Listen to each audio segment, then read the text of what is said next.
É uma alegria estarmos aqui juntos para falarmos sobre família. E justamente como sou casado, também quero saudar minha esposa, meus filhos também, e, enfim, a todos os amigos, sacerdotes, a todos aqui presentes. Uma alegria aqui que a gente está aqui reunido para falar sobre família, mas também para observarmos um pouco sobre o que acontece com família, os ataques que a família também sofre, internamente e externamente. Mas o nosso olhar não será tão claro se não colocarmos diante dele, então, a referência. São João Paulo II, quando falava bastante sobre família, tem um momento em que ele diz claramente que o nosso olhar deve estar voltado para o Senhor, porque o Senhor dará sentido à nossa família. Sem este olhar voltado para Cristo, nós não teremos com clareza aquilo que é família.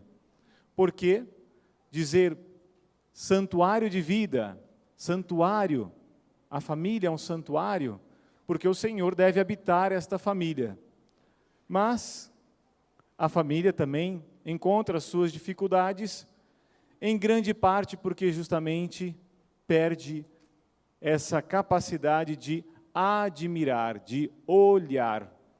Nós vemos no dia a dia, por exemplo, quantos casais não têm essa dificuldade por conta dos seus trabalhos, do dia a dia, acabam não se olhando mais e acabam perdendo aquilo que no início era tão comum, o olhar um para o outro, o admirar, o estar olhando, e olhando, contemplando, não apenas a beleza física, mas a pessoa como um todo. No dia a dia, acontece muitas vezes também que essa família está tão corrida pelos seus trabalhos, em grandes problemas também, e acabam não se olhando. É muito rápido, não estão sentados mais à mesa para almoçar, para jantar, por causa dos trabalhos, dos estudos, e acabam não se encontrando para conversar, para ouvir. E acabam como, outro dia eu ouvi um amigo contando a história daquele passarinho, chupim. Eu achei bastante interessante porque, apesar de conhecer um pouco sobre essa história, ele deu um acento muito interessante. Porque o chupim é um passarinho que não faz ninho, mas ele então vai no ninho de um outro passarinho e joga fora os ovinhos do outro passarinho e põe os seus. E ali, então, depois, é chocado aquele ovo, e aquele passarinho, então, é alimentado por uma outra passarinha que está ali, então, o alimentando, que não vê a diferença. Mas, hoje em dia, não é que estão jogando fora dos ninhos os nossos filhos. Eles estão dentro do nosso lar, mas estão, muitas vezes, abrindo a cabeça dos nossos filhos e colocando ovinhos lá dentro, e chocando eles. Depois que eles crescem, acontece que você olha e fala, será que é meu filho? Eu já não o reconheço mais, parece diferente. É o mesmo, mas já está muito diferente pelos ovinhos que foram chocados na sua cabeça. E quem fala muito disso, e falou bastante, nas cartas das famílias, familiares consórcio, enfim, o Papa das famílias, São João Paulo II, se devotou muito a falar sobre isso. Ele não está tão distante, não só pelo tempo, mas pelas dificuldades que a família ainda continua sofrendo. Justamente, tem uma frase dele que me marcou bastante, ao dizer que as crianças hoje são órfãs de pais vivos. É muito forte dizer isso, órfãs de pais vivos. Ou seja, os filhos estão no lar, os pais muitas vezes também estão naquele lar, mas eles não estão unidos, estão juntos. Como diria o grande amigo, o professor Felipe Aquino, uma vez, está junto como se fosse arroz e feijão, que é possível separar, mas não como o café com leite, que se une e se torna uma única substância. E de verdade a família parece que perde esta unidade.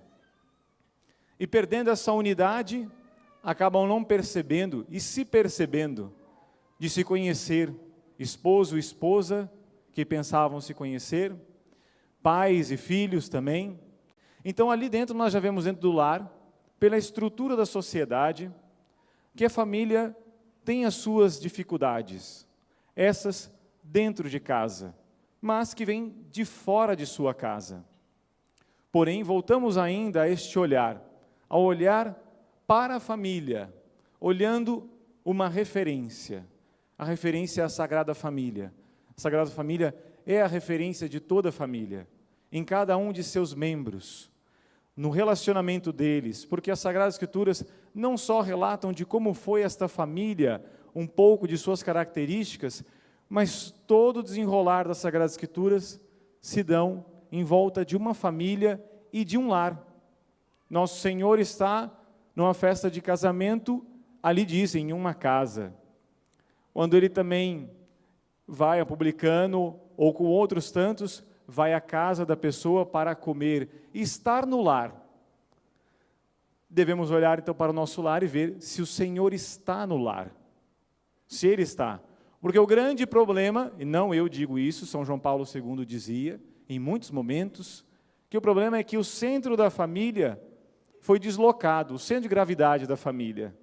O homem passa a olhar a si próprio, e ao olhar a si próprio já não consegue mais se reconhecer, porque o centro da família não são os filhos, o centro da família não é a esposa e nem o esposo, o centro da família deveria ser Deus. Sem o sentido de Deus, o homem acaba se voltando contra si próprio, o homem não percebe tudo aquilo que ele é. Citando um outro sacerdote, inclusive, um dia lendo-se um livro, Padre Fuentes, ele faz, em seu livro, ele faz um comentário sobre o amor humano que me marcou muito. E ele mostra, acredito que todos aqui, quando se fala que a expressão do amor é a cruz, todos nós, cristãos, católicos, conseguimos compreender com grande facilidade. Mas me chamou a atenção por um outro detalhe. Porque na cruz, aquele então sacerdote em seu livro dizia, o amor humano é como se fosse a trave horizontal, que mira os extremos do mundo, aquele amor humano que pode ser entre irmãos, entre esposo e esposa, entre amigos, enfim, entre os seres humanos. Mas há um outro amor que está ali na trave vertical, fixa no chão, nesta terra, mas que aponta o verdadeiro sentido do amor, que é o céu. E que, portanto, o amor humano não se sustenta por si próprio, deve estar preso à trave vertical, sustentado na trave vertical. Sem a trave vertical, que dá o sentido verdadeiro ao amor em todas as suas dificuldades, naufragamos. Temos muitas dificuldades. Por quê? Chega uma hora que você olha para a esposa e pode acontecer, de parece que passou aquilo que no início era tão forte, mas que era como um avião, na verdade, que usa muita força para levantar, e quando usa toda essa força, depois chega a um ponto que ele estabiliza, não usa mais toda aquela força. Então parece que a paixão, parece que o amor passou, não, passou aquele início, e agora nesse momento, passado já algum tempo, o amor vai amadurecendo, assim deveria ser. Um conhecimento que vai se aprofundando, e esse aprofundamento é como diz o poeta, o girassol de tanto olhar para o sol tomou a sua forma. Lógico que é apenas uma poesia, mas bonita para ilustrar o seguinte, em quem nós estamos nos transformando? Eu vejo várias pessoas de idade, e é você também que assiste em casa, também deve ter ouvido alguma vez, algum momento da sua vida, olhar para uma pessoa e dizer, vocês são irmãos? Não, somos marido e mulher. Nossa, como vocês se parecem? Porque você vai tomando forma, vai parecendo com essa pessoa. Dom Bosco também, em outro momento, dizendo aos jovens do oratório, dizia para eles, você quer viver da graça, esteja com o Senhor permanentemente.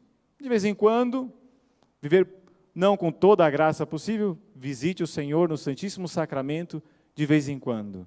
Se você não quer viver com o Senhor, com toda a graça, não acabará então entendendo a presença dele no Santíssimo e não estará com ele. Vamos deixando de se transformar. O homem vai deixando de transformar-se. E São Paulo nos chama a isso. outros Cristos, devemos nos transformar. E essa transformação, Deus quis que se tivesse e que acontecesse no lar. É a primeira experiência, a mais importante da vida, o lar. Dentro do lar. Ali nós não somos um número, não somos funcionários, ali nós somos pessoas queridas e amadas. Mas muitos dizem, na minha casa não é assim. Talvez não seja, justamente porque o sentido daquele lar foi mudado. Por onde ou por que nós deveríamos olhar e investigar, nos debruçarmos, gastar um tempo sobre isso para entendermos. Mas como não nos olhamos, não nos reconhecemos e não vemos os sofrimentos, as dificuldades individuais de cada um. Vemos que não queremos mais conversar, não há mais diálogo. Muitos pais que tenho encontrado dizem, olha, eu não tenho mais diálogo com meu filho. Ele agora adolescente, fala, não as compreendo, e ele então não gasta mais esse tempo comigo. Marido e mulher também, pelo dia a dia, as mulheres reclamando dos homens e os homens também reclamando das mulheres. Mas ainda nesse olhar da família, nós temos que olhar um pouco dentro e vermos que talvez nós estejamos colaborando com esse distanciamento dentro do lar, com uma certa incoerência. Costumo dizer, por exemplo, que as crianças estão indo para a catequese e aprendendo os mandamentos, mas ao caminho, eu moro em São Paulo, ao caminho, de repente, andando no carro, o filho lá, já grande lá, talvez com 9 anos, 8, 10 anos, está com os dois cotovelos entre os dois bancos, e aqui pai e mãe, e ouvindo a conversa dos dois, como uma esponja absorvendo tudo, e o pai está lá, falando mal, bastante mal do chefe, a mãe está lá, ralhando da amiga, da vizinha, de quem quer que seja. E o filho está indo para a aula de catequese, chegando lá, ouve sobre os mandamentos, sobre o testemunho que deve ser de dar a verdade e, portanto, não falar mal das pessoas. E ali, então, há um choque na cabeça dela. Bom, Deus nos ensina a testemunhar a verdade, a respeitar o próximo, e aqui eu não consigo, estou naufragando. E muitos pais, olha, eu não sei o que acontece com meu filho, ele virou um mentiroso. Pode ser que não seja no lar que ele aprendeu, mas talvez a gente não esteja percebendo que naquele mesmo lar, em algum momento, tocou o telefone, e o filho, então, atendeu aquele telefone, chegou para o pai e falou, pai, é o fulano, é o chefe dele. E o pai disse, fala que eu não estou.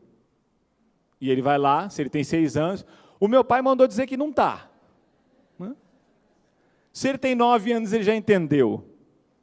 Ele olha para o telefone, tem uma crise no primeiro momento, repensa. Olha, o meu pai, ele teve que sair correndo daqui, porque a minha mãe caiu da escada e quebrou a perna. No caminho bateu o carro e atropelou outra pessoa. Enfim, ele mata uma pessoa todo dia. Porque ele já entendeu que não há problema nenhum na mentira. E é lógico que a gente pode pensar, mas é uma coisinha tão insignificante. Mas os critérios são aprendidos em casa. É no lar que se aprende os critérios. E quando? Quando a gente não está percebendo. Não é só quando a gente está falando com o filho. É quando você está assistindo televisão. Independe daquilo que você esteja vendo. Ele está olhando os seus critérios, dos seus relacionamentos, de como você fala. Até se no trânsito você é fechado e você vai lá e reclama, fala de um jeito assim grosseiro e tal. Tudo ele absorve, em todos os momentos. O lar, então, precisa ser observado. Cada um de nós, pai, mãe e filhos também, olhar as nossas incoerências, pela falta, às vezes, de sentido de Deus, de pedirmos esta graça, de no lar, temos a grande experiência do amor, e então evangelizar o próprio lar, cada um de seus membros, não esperando que o outro faça. Olha, acabei de vir do retiro, e aí a mulher já chega e fala, marido, você deve ser assim, assim, assim, assim. Ou o marido também chega lá e fala, você deve ser assim, assim, assim. Não, na verdade é cada um de nós, a intersubjetividade, que faz com que aquele homem ou aquela mulher se antecipe ao outro e que se doe ao outro, para que o outro, se sentindo feliz, se realize e também se debruce e todos ali se doem. Por quem? Por Cristo que deve habitar este lar. Por Ele, pela sua presença. Porque é lógico que a gente, depois do dia de trabalho, chega em casa, quero descansar. Mas, descansar muito bem, porque você está cansado dos trabalhos. Mas ali, há muitos olhos que te veem. Os olhos da esposa, do esposo e dos filhos, e que esperam justamente aquele momento de estarem juntos.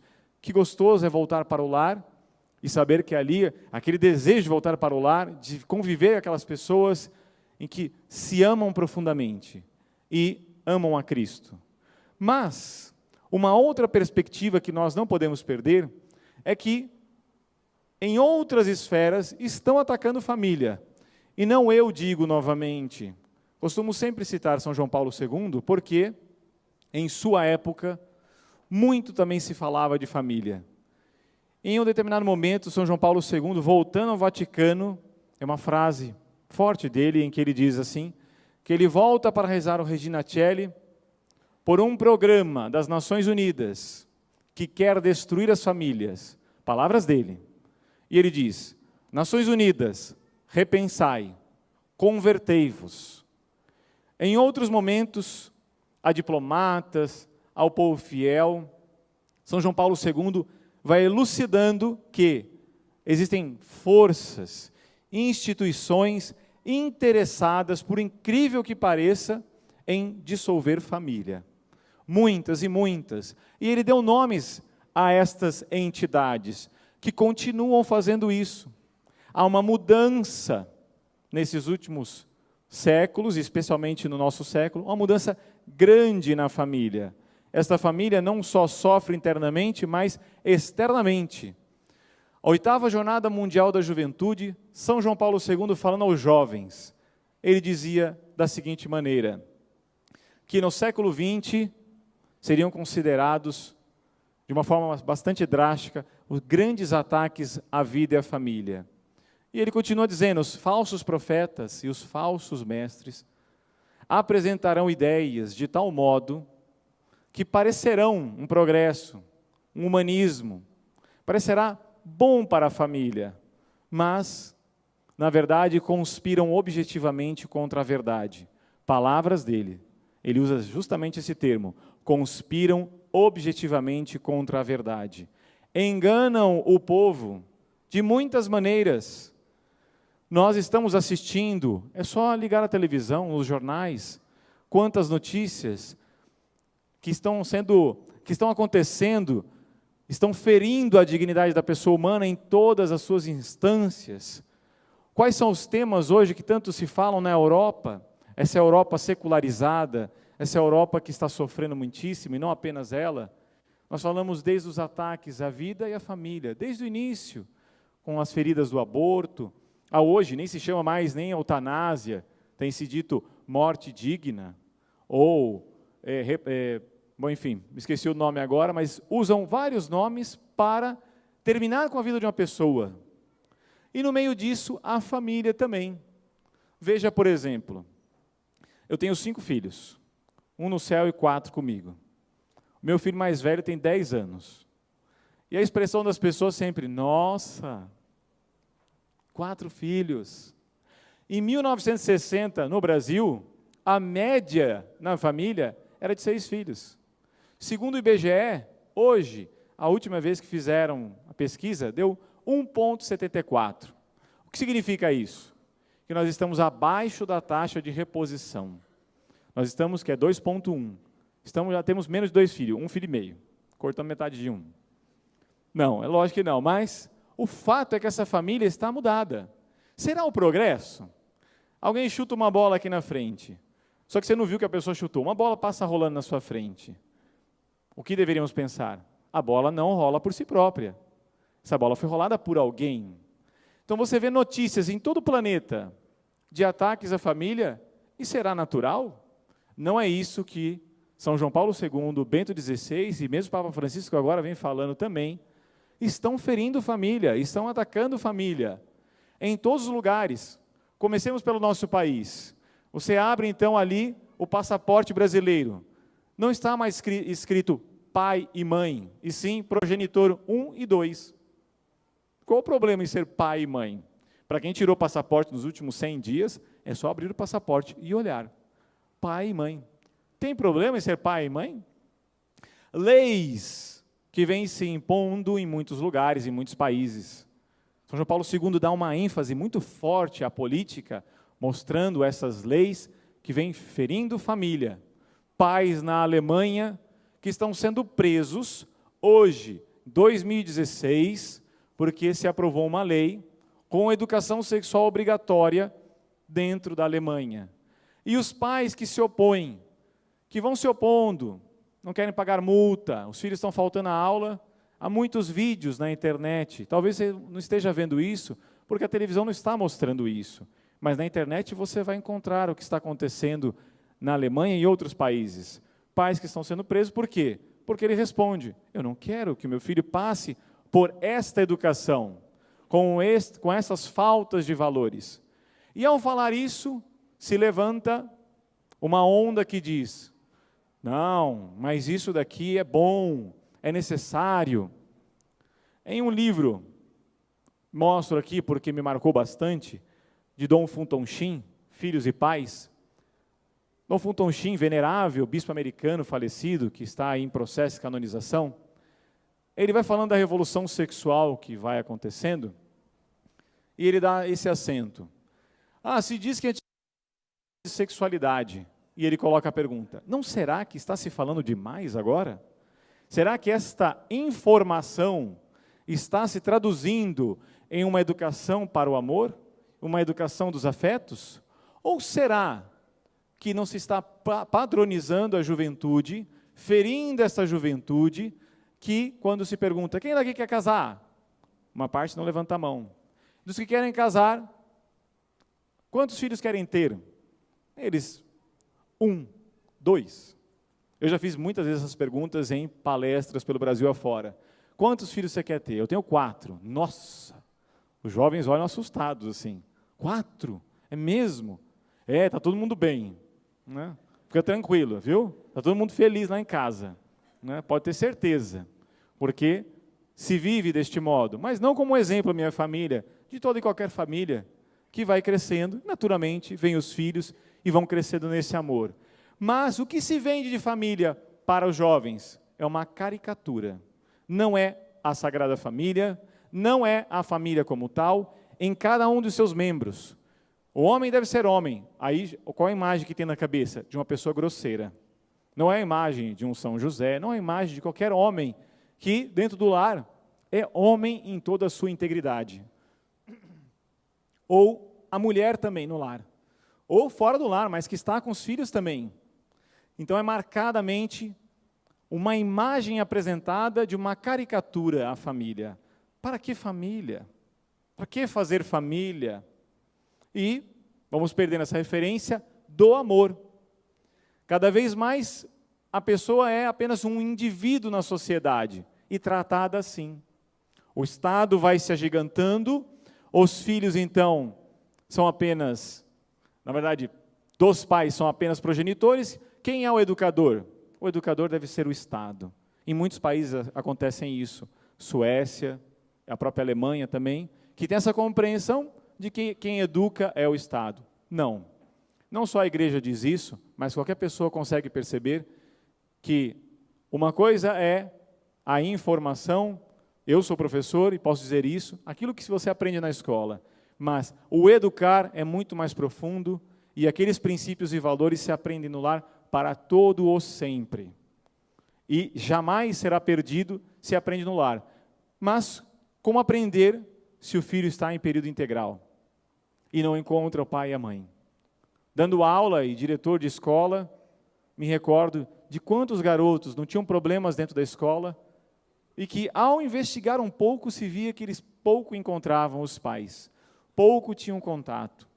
Porque chega uma hora que parece que cansa, né? Chega no lar, imagina 4, né? Chega uma hora que está um tumulto em casa. É um falatório, os decibéis estão muito acima, e aí chega uma hora que você está cansado, é verdade. Não temos como falar que não acontece isso.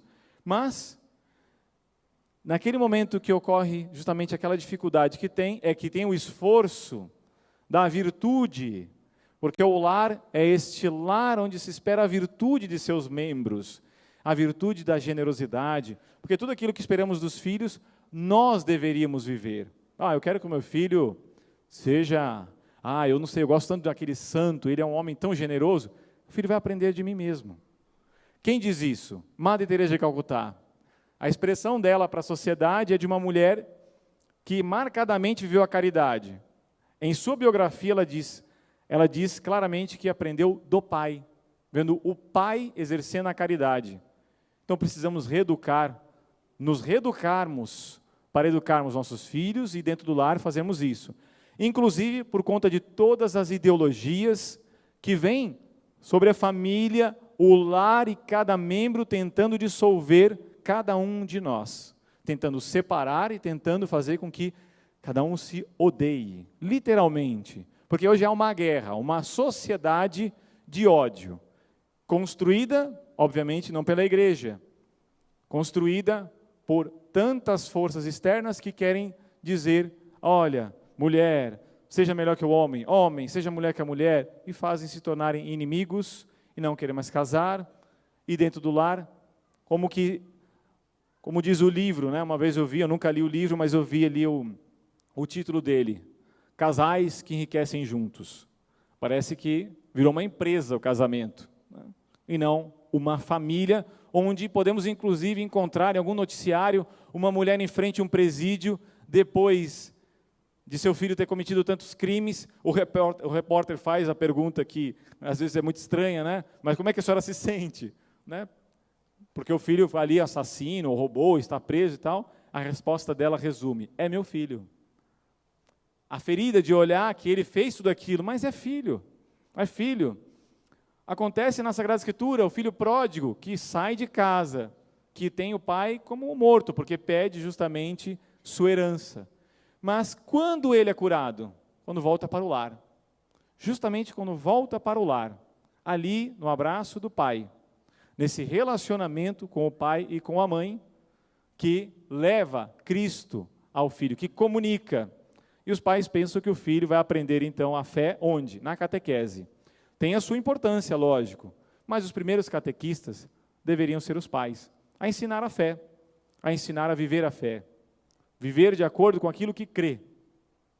Uma vez eu ouvi uma frase também que me marcou bastante, que pode também elucidar esse momento juntos falando sobre família. Um cuidado que devemos ter. Ou vivemos como cremos, ou vamos acabar crendo como estamos vivendo. Isso é forte porque acabamos nem olhando como estamos vivendo. E se essa família vai se olhando e se admirando em toda a sua beleza, no que acontece no lar, essas ideologias que batem às portas da nossa casa, elas têm menos força. Por quê? Porque estou devotado a que eu, como pai, sou o primeiro educador de meus filhos. Eu sou o educador. A escola colabora. E pela escola estão passando muitas ideologias. Em muitos países. Aqui no Brasil também.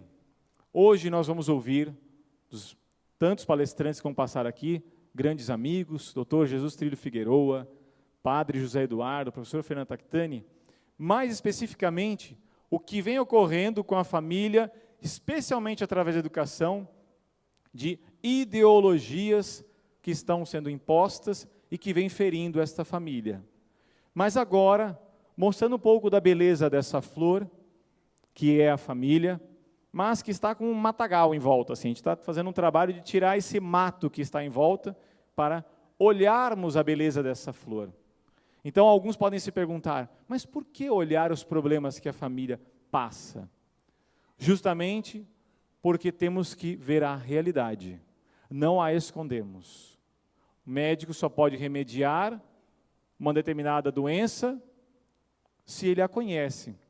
Ele vai fazer um diagnóstico porque ele tem um conhecimento. Precisamos conhecer a família e conhecer um pouco sobre estes ataques que estão passando na família. Acho que não tem nenhuma pessoa que está sentada aqui ou que esteja assistindo televisão que não tenha visto nesse país, acredito eu, o que vem acontecendo nas escolas, não por conta dos professores, mas por conta de um sistema que tentou impor no plano nacional e tentou impor também nos planos municipais a ideologia de gênero. A igreja se pronunciou muitíssimo sobre isso. Papa Francisco, inclusive agora também, Amoris Letícia também, ele fala claramente contra a ideologia de gênero. Bento XVI, os bispos individualmente, e a conferência episcopal, em muitas se pronunciando, muita gente também incomodada com esta mudança que vem através da sexualidade. Mas as pessoas pensam que talvez a gente não, assim, a gente olha para como se essa sexualidade não está sendo ensinada. Será que realmente tem um impacto ficar falando? O jovem olha para si mesmo, não, eu sou independente, eu penso por minha conta. Eu costumo mostrar um pouco sobre o impacto que as mídias têm sobre o jovem. Isso eu vi na minha vida. Eu não sei daqui e daqueles que estão assistindo, se recordam de uma propaganda, não esqueça a minha Caloi. Uma bicicleta, né? Quero a minha Caloi. Tinha uma música bonita, um enredo ali interessante, da bicicleta. Eu assisti a propaganda, no final eu me recordo muito bem. Pai, eu quero uma Caloi. As crianças veem hoje também as propagandas e chegam para a mãe. Mãe, eu quero determinada boneca. Ou determinado brinquedo, enfim, chocolate. Né? Ele vai desejando. Por quê? Porque a propaganda vai estabelecendo isso. Me recordo quando apareceu Aurélio Miguel, judoca. Quantos de nós, eu fui um dos, que foi fazer judô. Por quê? Nossa, que interessante, e gostei. Voleibol brasileiro vai bem. Um determinado jogador de futebol destaca, quantos não querem ali também. Por quê? Porque se torna referência. Falta referência. Falta educarmos as nossas crianças para a figura do herói. Porque há um anti-herói na sociedade. Há coisas que parecem boas, mas que não são boas. Mas está tudo tão difuso, tudo tão confuso, que ele não consegue perceber isso. Ele não consegue perceber o que é ser herói. E ele não vai encontrar o heroísmo em casa, que é diário da mãe para com o filho e do pai para com o filho. Ele não consegue reconhecer, porque não o educamos para entender a figura do herói. O herói virou a pessoa que se destaca e que virou famosa, que está muitas vezes também na televisão. Não digo que não deva se usar esses meios, de modo algum, como estamos aqui agora. Não digo que não seja verdadeiro e genuíno que aquela pessoa chegou ali, mas às vezes é apenas um artista, às vezes é apenas um esportista. Não conhecemos sua vida pessoal. Esse artista vem a público e é um grande artista e de repente fala algo forte contra a família, algo forte contra a vida. O que acontece? As pessoas vão absorvendo. Vão absorvendo por quê? Porque é uma referência. Vê um filme, fica impactado, e a ideia vai sendo absorvida, e vai se transformando. É a mesma coisa chegar na sala de aula, olhar para um jovem e perguntar, você gosta de rock and roll? Aí ele, como você sabe? Pela aparência do cabelo, da roupa, está ali, estampado nele, ele demonstra aquilo que ele gosta. Nós vamos demonstrando, claramente, porque vamos tomando forma. Voltamos a essa ideia inicial do olhar que vai se transformando. A quem estamos olhando? Qual é a nossa referência? É o lar? O lar se desfez? O lar sofre? Temos que voltar o rosto, o olhar que dá sentido a Cristo e reevangelizar a família em todas as pessoas que ali são membros dela. E os parentes mais distantes, perdemos essa capacidade de se relacionar em família. Então essas ideologias, seja qual for, vão tomando força. Mas é lógico que para vencê-las, temos as armas, a vida de oração, com toda certeza. Mas, no campo dessa chamada reengenharia cultural, que vão ouvir ao longo desse dia aqui, se vence, com toda certeza, unindo não só a vida de oração, uma vida de sacrifícios, mas também de estudo, de conhecimento. São João Paulo II escreveu muito sobre isso. Convidaria todos a ler. Ou seja, a igreja vem escrevendo, mostrando isso. A família é a via da igreja e está sofrendo. Precisamos olhar para remediá-la, para ajudá-la. Dentro das escolas, dentro das universidades, em todos os meios que convivemos com outras tantas famílias. Caso contrário, cada vez mais, aqui usando a expressão de uma amiga, nós vamos atomizando o ser humano. Cada vez mais somos apenas indivíduos. Apenas indivíduos. Não somos mais uma grande família e também como igreja, uma família que é gestada para a eternidade. Estamos agora no seio, no ventre dessa igreja católica, que é nossa mãe e que nos gera, não para o mundo, de forma alguma, mas para uma outra família também, que tanto nos ama e que continua zelando, olhando por todos nós. Precisamos olhar para a família, cada um dos indivíduos, principalmente para as feridas que acontecem externas, das escolas, porque as crianças estão chegando no lar e nós não estamos percebendo isso.